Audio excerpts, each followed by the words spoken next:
दोस्तों, भगवद गीता में आत्मा, परमात्मा, भक्ति, कर्म, जीव और ईश्वर के बारे में सभी द्वंद्वों का समाधान है, जो एकदम यथार्थ है। श्रीमद् गीता को जिसने ठीक से समझ लिया और जीवन में उसका आचरण कर लिया तो वह हर हाल में सर्वत्र सफल होता है, मतलब उसके लोक परलोक दोनों सुधर जाते हैं।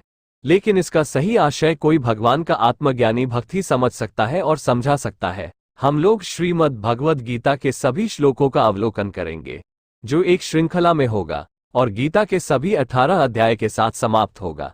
इस श्रृंखला में आपको प्रत्येक मंगलवार को एक वीडियो मिलेगा।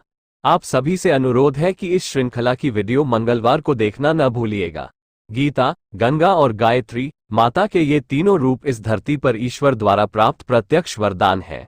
ये तीनों ही माता का पतित पावनी प्रत्यक्ष स्वरूप है।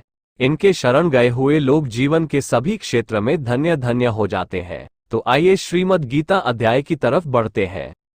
मित्रों, इस श्रृंखला में हम लोग एक एक श्लोक को देखेंगे। जहां कुछ कठिन होगा उसका विश्लेषण भी करेंगे।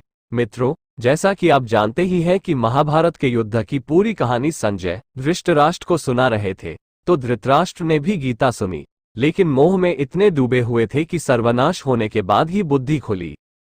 भगवद गीता के अध्याय 1 और श्लोक 1 में धृतराष्ट्र बोले, हे संजय, धर्मभूमि कुरुक्षेत्र में एकत्रित युद्ध की इच्छा वाले मेरे और पांडु के पुत्रों ने क्या किया?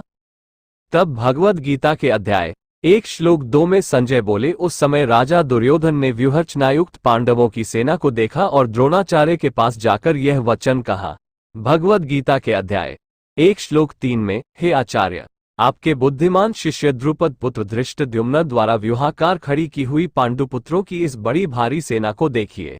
गुरु द्रोणाचार्य से दुर्योधन ने पांडवों की सेना का अवलोकन करने के लिए कहा। दोस्तों, हम लोग हर बार केवल 3 श्लोकों को जानेंगे।